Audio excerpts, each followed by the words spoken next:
দারোগা বাবু এবং হাবু ভবানী প্রসাদ মজুমদারের লেখা দারোগা বাবু এবং হাবু এই কবিতা পরিবেশন করার জন্য মঞ্চে আসছে ব্রাইটভিউ পাবলিক স্কুলের পঞ্চম শ্রেণীর ছাত্র কবিরুল মণ্ডল।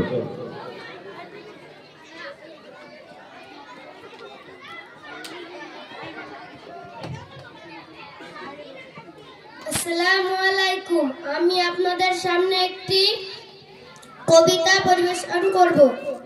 কবিতার নাম দারোগা বাবু এবং হাবু। লেখক ভবানী প্রসাদ মজুমদার। থানায় গিয়ে সেদিন ভোরে বলল কেঁদে হাবু, নালিশ আমার মন দিয়ে খুব শুনুন বড় বাবু।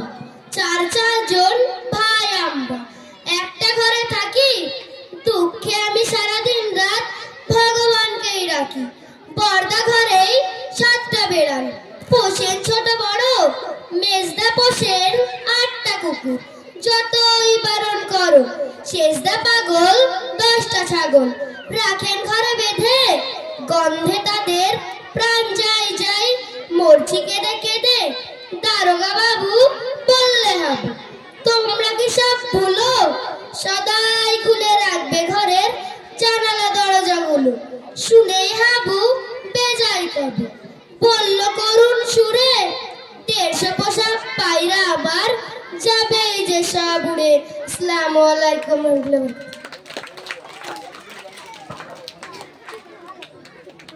আমরা